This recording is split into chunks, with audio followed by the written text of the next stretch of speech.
Powers leads away from second base. Riley O'Brien with the pitch. Collins pops it. Short left field. On the run, coming in, Nathan Church. He has it for a Redbird winner. Collins, a fly ball out to left field.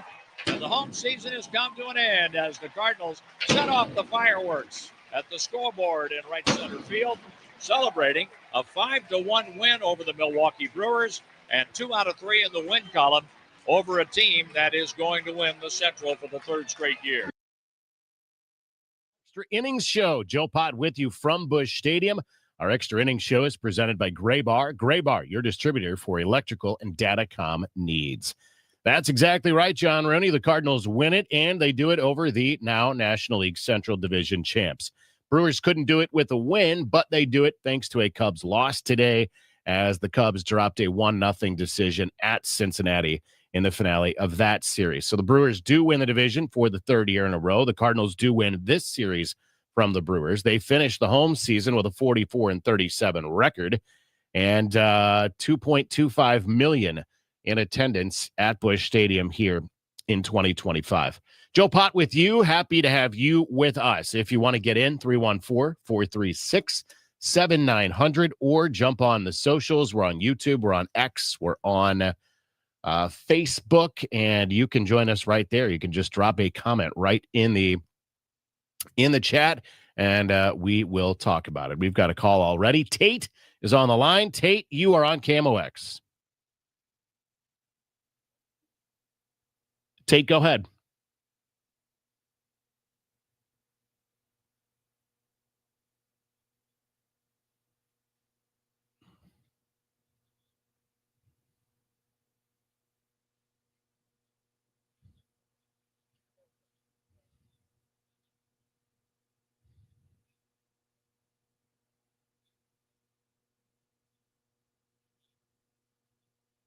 Tate, I appreciate the call, man. Thank you very much. He said it's a great home win and a good way to build some momentum and want to keep winning over the last 6 games to build some momentum for 2026. So I appreciate that, and I agree with you. Tate, Sam gets us on the comments on the stream, says nice win, and Matthew Liberatore getting out of that bases-loaded jam set the tone for the win. He's talking about that third inning when a couple of base hits and a walk loaded the bases for the Brewers.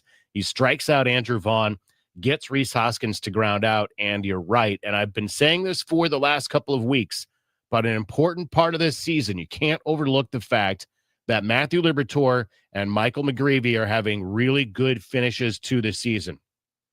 Even Oliver Marmol mentioned it today when he was talking about Liberatore, that he went through that dead period, right? He went through that part where he couldn't find the velocity, but he's gotten past that. He is going to have 30 starts to finish out this season. I assume he's going to make his last start. No reason to think he won't. And that's a really good full season for him. And then Michael McGreevy will have his final start coming up tomorrow at San Francisco. He's had a good season as well. Let's go back to the phone lines. Randy is with us on the Extra Innings Show. Randy, go ahead. You're on KMOX. Doing good.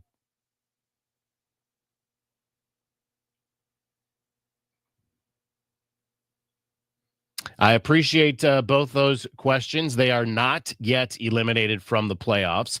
Officially, their elimination number continues to sit at 3 right now. It's actually 2 to the Mets, but the Mets lost, so that doesn't move. So right now, that elimination number is still at 3. They are still mathematically alive. Second question, will Arenado be back with the Cardinals? It certainly doesn't feel like he will, although we thought this offseason that the Cards had a deal to move him to Houston, and that did not materialize, mostly maybe because Arenado wasn't ready to make that move to Houston, wasn't really comfortable with where the Astros were, so he stayed. So right now, I would tell you the chances are pretty good that Arenado is going to be playing his last few games. If he's playing, he'll play his last few games as a Cardinal. Let's go keep it on the phone lines. Don, you're next. Welcome to KMOX, Don.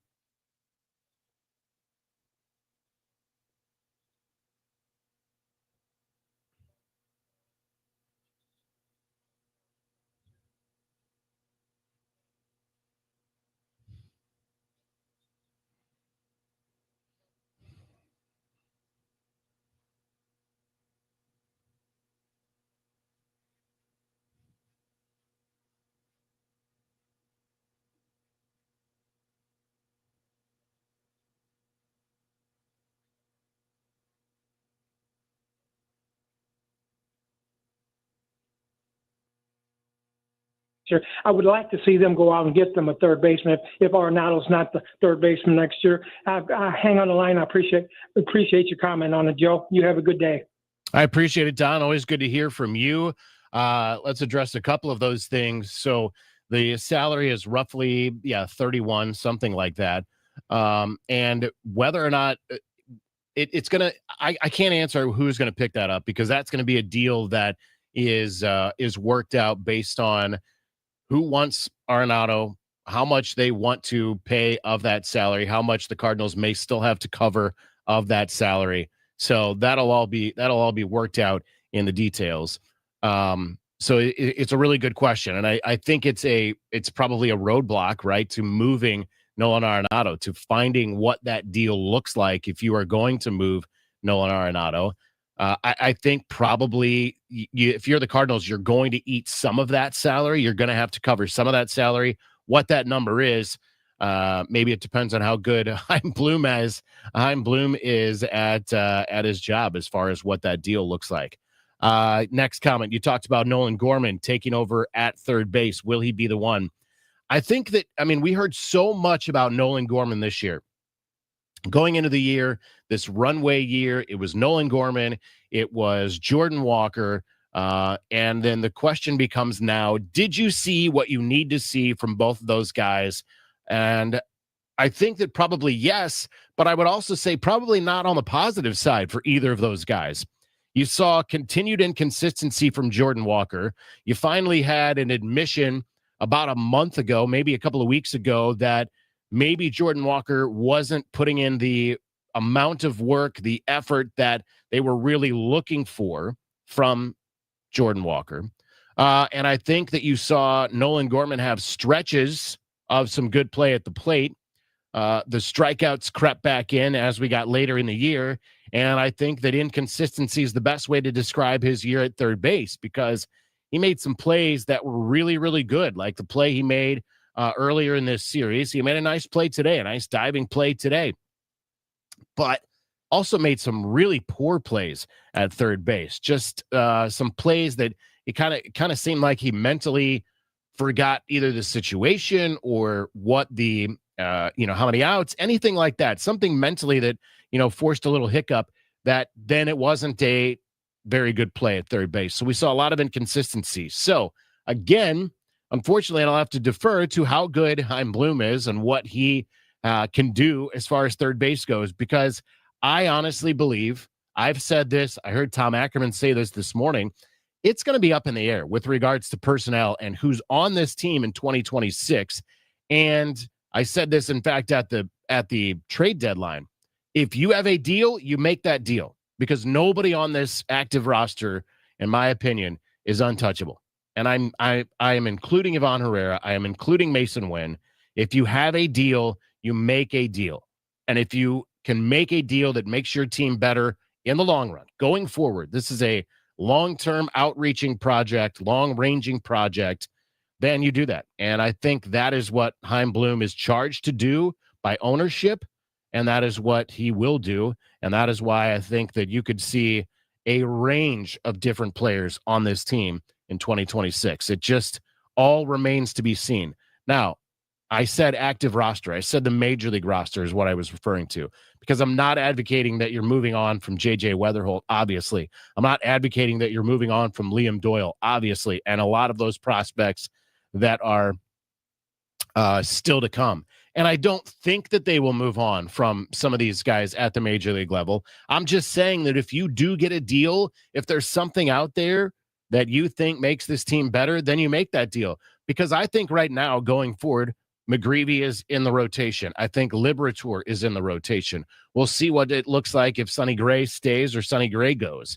So I'm not saying that you have to move everybody or that everybody will get moved.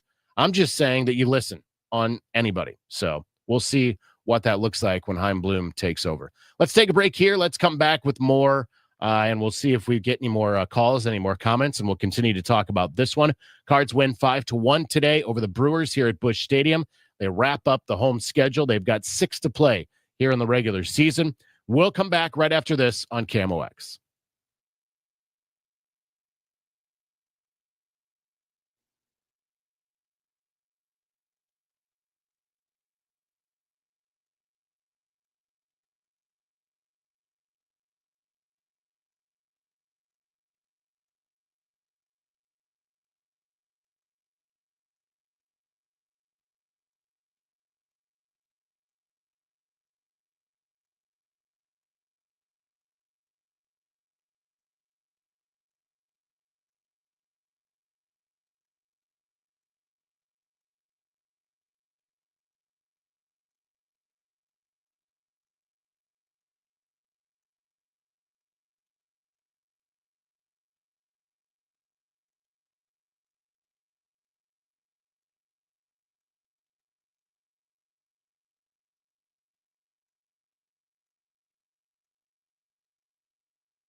And that pitch is hammered to left field off the bat of Herrera.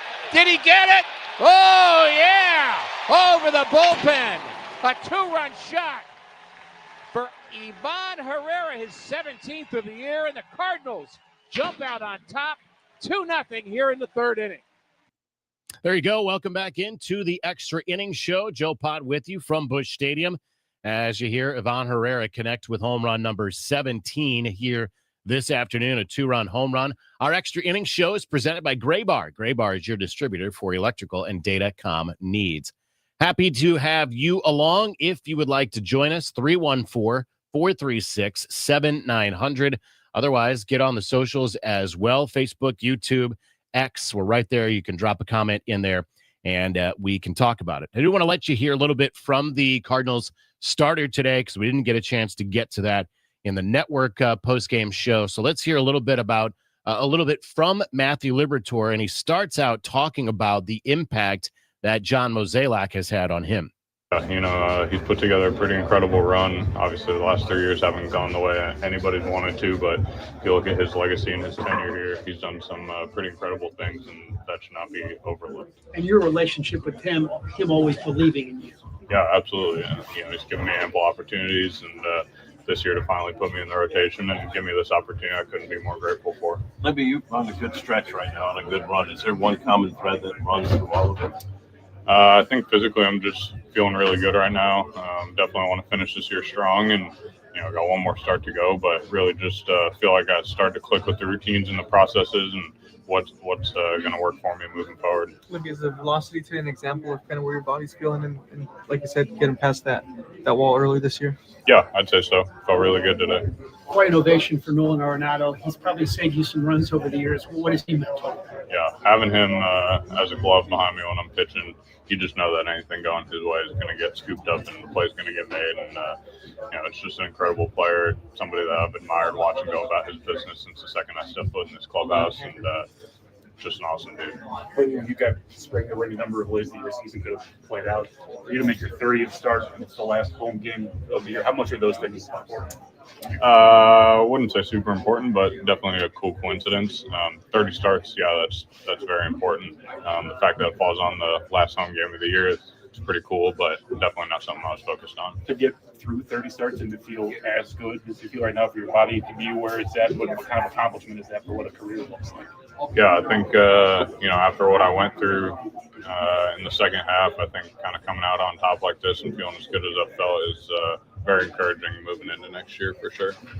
With this year being kind of one of those years where a lot of young guys have had a lot of runaway and been able to kind of grab that, just when you look at the bullpen, you see the job that Matt Swanson's done behind you guys. How much of a key has he been for you this year? And you can kind of look at next year as being one of those guys you can rely on. Our bullpen's kind of been the diamond in the rough this year. They've been lights out for us the entire season, and they've saved a lot of runs for us and closed out a lot of close ball games for us. And guys like him and Riley stepping up and filling the roles that they have has been nothing short of incredible. Thank you.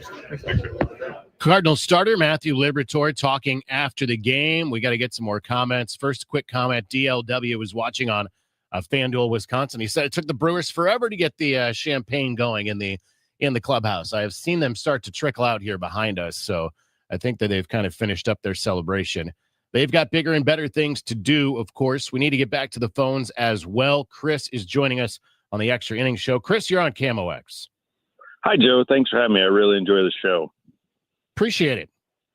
Hey, if you look at the Cardinals season, they're 19 games behind Milwaukee, which seems like a lot.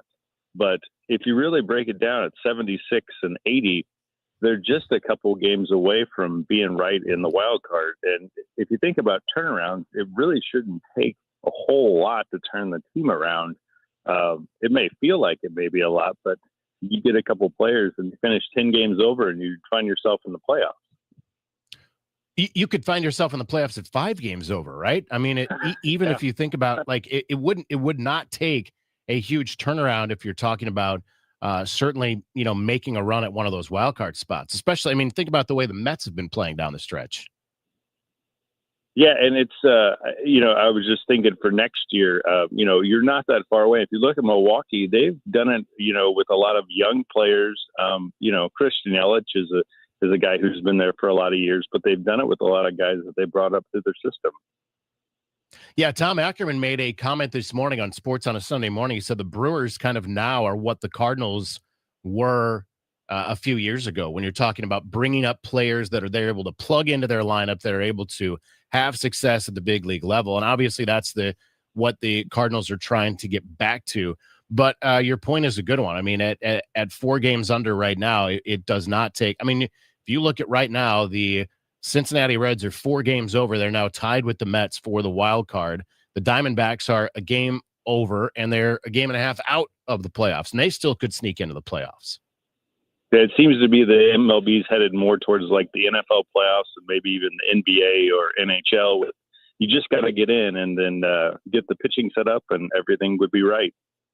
I appreciate the call and certainly the positive outlook, because that is exactly, I think, the way that Cardinal fans should look at it, that it won't take a lot to get back to postseason baseball. It might take a little bit more to get back to be where you are thinking you are a World Series favorite, but even that wouldn't be that much of a stretch. And of course, when you consider the fact that you just have to get in and see what happens at that point.